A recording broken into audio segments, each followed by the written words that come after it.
Hello, my name is Kathy. I work at the Columbus Public Library. Today, I'm just going to be doing a real quick overview and talk about the internet.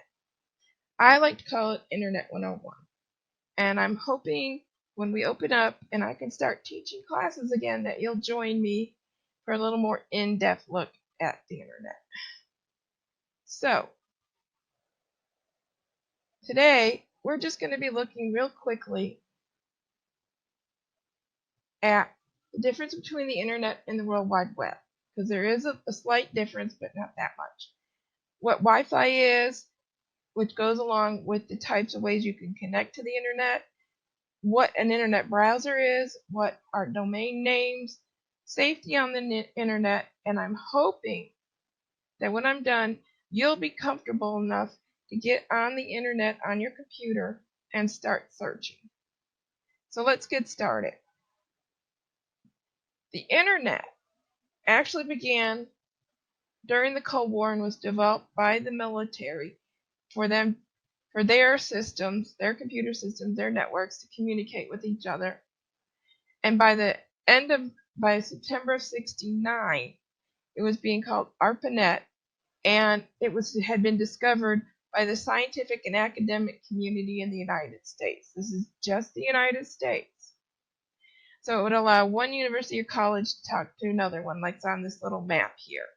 So UCLA could talk to UC Santa Barbara, people there, researchers there, and etc. You could go across the United States, and this is what it would look like. It would be one computer connecting to another computer with whatever they use to connect to the internet, or ARPANET in the middle. However, by 1990, there was a need for not only scientific and academic researchers, well, any researcher, to connect with each other and discuss research, because if you could connect right away with your research, it would not be as outdated as if you were to publish. So, a gentleman named Tim Berners-Lee, now known as Sir Tim Berners-Lee, sat down and developed what we now know today as the World Wide Web. He was a physicist, and he actually developed this for the physics community, so that he was at CERN in Switzerland, somebody at the University of Michigan in Ann Arbor could transmit to him their research and how it correlated with his research. So they were getting real research in real time and were able to figure things out a lot quicker. Now, the difference between the World Wide Web and the internet is quite simple. The internet, as I showed you in that first picture on the first slide, is basically a network of networks that are connected to each other via one main computer or server. While the World Wide Web, or WWW as we know it, is the collection of information which we access via the internet. So basically, if you want to look at it another way, the internet is the infrastructure, while the web is the service on top of the infrastructure. The web is what allows you to get into that infrastructure and look at that infrastructure. Now, there are 6 main ways to connect to the internet. The first way that was developed was known as dial-up. It is the slowest way and is not used much anymore. You use your phone line, you connect a modem to the phone line, and when you log in, it's when you hear those crickly noises. And then you're onto the internet. The next way to be connected was DSL. It's a lot quicker than using dial-up, but again, it uses a phone line, and it uses what's called a broadband connection. Then the cable companies, probably about early 90s, mid 90s, got in on the act, and you could use your cable to connect to the internet. And it's again like your TV. They give you your cable, you hook it to your cable connection, you hook it to your computer, and voila, you can get on the internet. The other way, and this is rarely used except by people who may be out in the field, as they call the scientists, an archaeologist on a dig, an explorer out in the Amazon, is to use satellite connections.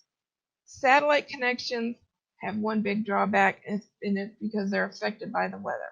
So if there's a storm, if there's rain, if it's cloudy, there's sun flares, anything like that could hamper your satellite connection. So they're not very reliable. Now finally, the most recent and best way to connect to the internet, which is what most people use, it's called Wi-Fi. It's basically wireless technology, so there are no wires connected to your computer that will connect you to the internet. It's just up in the air, I guess you could say, and it uses radio waves to provide your internet connection, which means you can get a connection almost anywhere in the world and the United States. You can do it at home, at work, at your local library. So any of the branches of our library system, which is the Chattahoochee Valley Libraries, they have Wi-Fi. You can use it there. Schools, airports, hotels, restaurants, any place that has Wi-Fi, you can get on and you can use any device. So we're talking your phone, your computer, your laptop, your printer could be a wireless printer now, your iPad, your Kindle, anything that has wireless capabilities, you can use to connect to a wireless connection. So how do you get on the internet? Basically, you use what's called a web browser, or as most people know them as, a browser. And it's a computer software application which enables you to locate, retrieve, and display content on a web page. This includes an image, a video, a link, any file that's on the World Wide Web or the internet. And some of the examples of browsers are Mozilla, Google Chrome, or Chrome as I call it, Opera, and Safari. And I tell people, you decide which one you like and you use that one. Now, Internet Explorer, the old blue E with the yellow ribbon, by the end of 2020, so December of this year, it is not going to be supported by Microsoft anymore. They've developed a new one called Edge. So if you're using Internet Explorer, I would decide and try out the other browsers and decide of those which one you like the best. Now, web browsers have the same standard features. They have your navigation buttons, these two arrows. These allow you to go either back one page. So say you're doing a search and you click on it you're doing a search on Costa Rica and you click on travel in Costa Rica and you say, oh no, I don't want that. I want the government of Costa Rica. So you hit your back button and you can go back to your search page and look through government of Costa Rica. The forward button is just like the back button, but it just takes you forward one page. I like to look at the web as like the internet, looking in the internet as like looking at a book. The internet has what are called web pages. So you can go page to page like you turn a page in a book. And the back button and the forward button take you back a page or forward a page. Every web browser has a refresh button. It's usually an arrow that goes in a circle. It could be colored or it could be solid black. Everyone has a stop button. It could be just the black X or it could be a stop sign with a white X. Everyone has a home button. It usually is a home. It could be a solid home like this or it could be stick home. And everyone has an address bar. And this is where you would put your URL or web address. That's at www. whatever.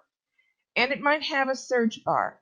So a lot of the newer browsers or the updated browsers, you can put your search in the address bar. And it will search like the search bar. They'll have tab browsing, which means you can open a number of different tabs. However, you do have to be careful because the more tabs you open, the slower things will go on your computer and on the internet. And they all have bookmarking capabilities. And this just means you can bookmark favorite pages on the internet and you don't have to type in www. every time you need to go to that page. This could be maybe your banking website, any travel websites that you like to use, anything like that. You can make bookmarks of them. So you can just click on bookmarks, open up your bookmarks, go to that page, and that page will open up automatically. Now, every website has an identifier or a suffix known as a domain name, and that's that dot at the end of the web address. So the first one that you might see or you might find is a .gov. .gov will only connotate a government agency, federal or state. So, for example, Library of Congress would be loc.gov, IRS would be irs.gov. Anything with the .gov will be a government agency. It could be federal or it could be state. EDU is an educational institution. This could be a school district. This could be a college or university. So, for example, Columbus State is www.csu.edu. University of Texas could be ut.edu. So anything that's an educational institute will have the edu suffix. An organization, which is usually defined as a nonprofit, is an org. So the library's website is an org because we're a nonprofit.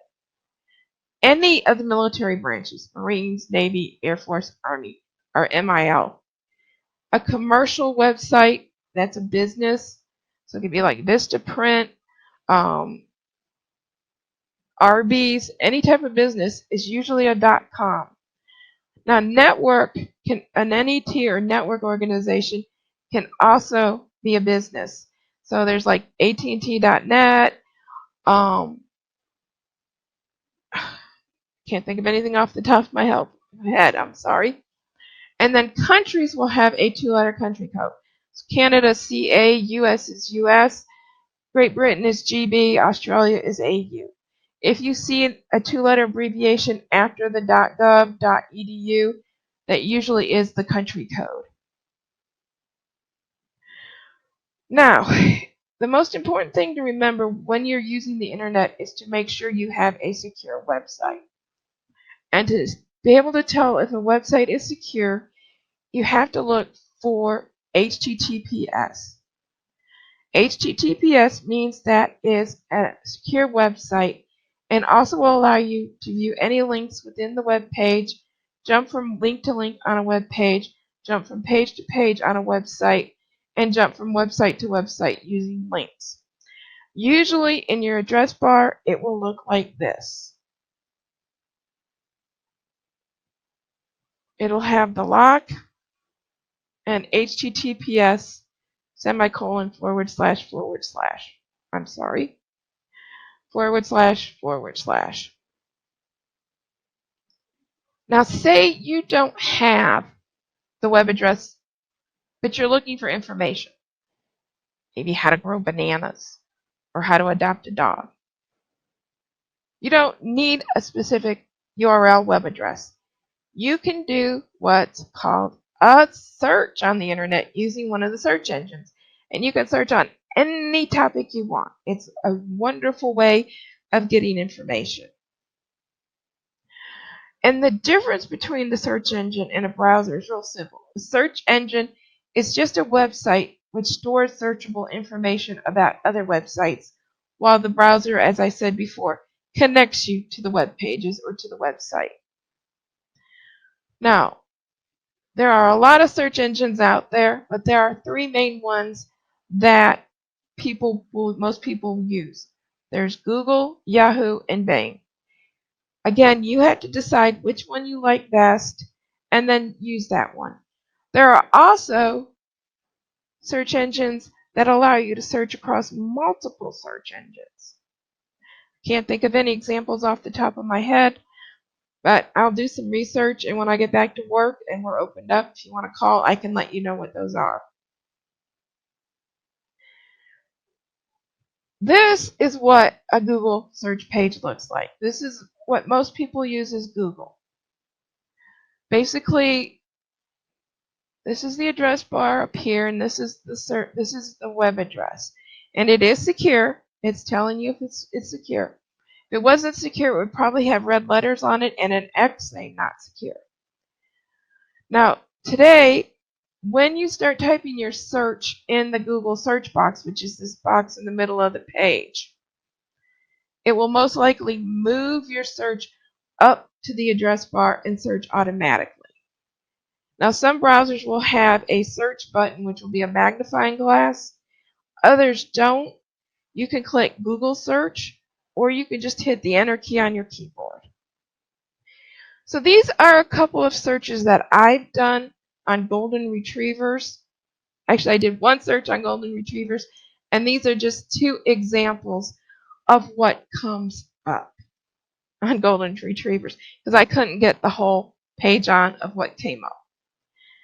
Now, the way to tell if this is a legitimate website is hover over the link, which is this blue underlined words here, and the website. Just put your little cursor on there. That's the hand that looks kind of like an L, like that. And it comes up with the web, with the internet, with the web address, tells you that this is the search you did and it's on golden retrievers. And it has the HTTPS, which means it's secure. So it's okay to click. And if you click on it, it will open up the web page slowly. I'm sorry. There it goes. And it links you to the web page that's on petfinder.org, because Petfinder is a nonprofit, with all the information that they have on the characteristics of the golden retriever breed. So you could take a look and see, do I really want a golden retriever? And then it shows you, you can save the search. You can, and that there are 329 available golden retrievers up for adoption. This was when I downloaded the information, and not downloaded, when I opened up the information across the United States. So let's close this out and go back. And again, I'm not going to open this link up, but the Google will just give you a very short synopsis of what is on the web page. When you do a Google search, you'll get a very short synopsis. Usually maybe a paragraph, maybe less, but it does give you a short synopsis of your search term. Okay, the last thing I want to talk about is safety on the internet. Unfortunately, in this day and age, you do have to stay safe and watch what you do. And there's 3 very simple rules. The first is I stop before I download. Look at the link. If it says do the hovering like I showed you, does the HTTPS www or semicolon / www. whatever come up? If it doesn't, may come up as numbers, letters, and you don't recognize it, don't download it. I think before I click. This goes along with downloading. If you don't see that it's a legitimate website, don't click on it. You could damage your computer. You could put something on your computer that you don't want. My password mixes letters, numbers, and symbols. This means that when you have to have a password, most websites you may have to have a password, especially if you're on one of the shopping websites like Zulily or ThreadUp or Amazon. Those will require you to create an account and make a password. Make sure it mixes letters, numbers, and symbols. So a capital letter, small letters, lowercase letters, a number or 2 numbers, whatever you prefer, and a symbol. Now, if you think, I can't remember all my passwords, there is available what are called password vaults. I use one called LastPass. The password vault does just that. It stores your passwords, it stores your websites, it stores your username. You have to remember one main password, and that's the password you create for the password vault. It's free, or there is a premium edition that you can pay for. It's up to you. There are some additional ways you can stay safe on the internet. If possible, when you do a shopping website and you're shopping, use a dummy email. One that you would rarely use. If you have a Gmail account that you rarely use, because you're using your cable company account, like I use my AT&T, then use your Gmail as your email, so that when you get information that your order is being processed, your order has shipped, also go to your Gmail account and not clutter up your regular email account. Definitely use a different password for each website.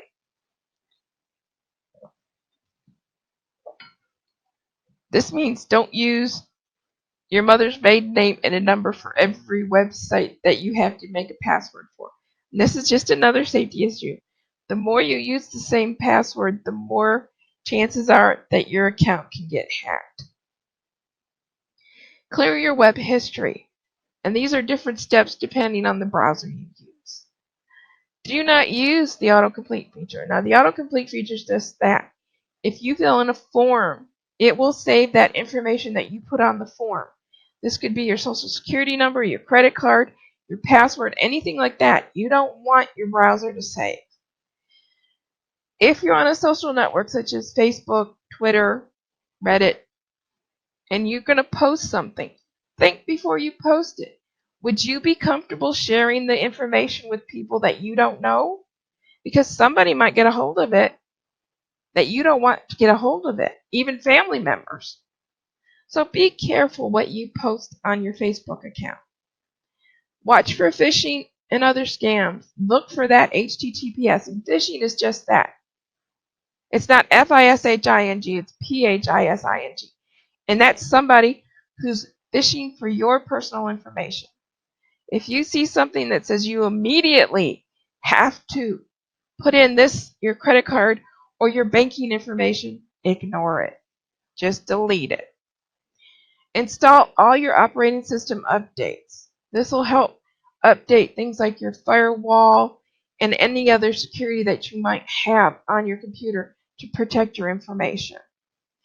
Install and run antivirus software. Many are free, but the free editions are not as complete as the paying editions, so think carefully and decide what you want to do. And Google yourself to find out what information is on the web about you.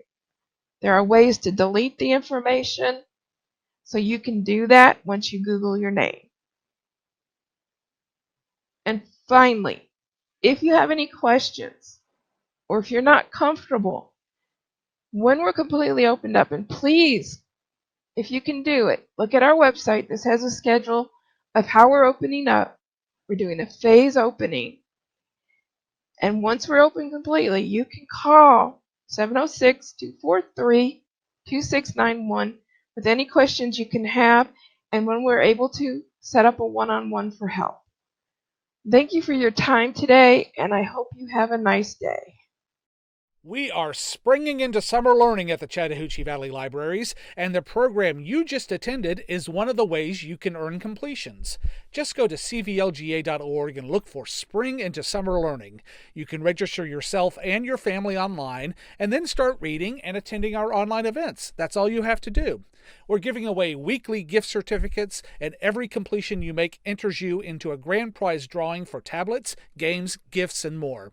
Remember, you have to register to win. cvlga.org, and we'll see you online again real soon.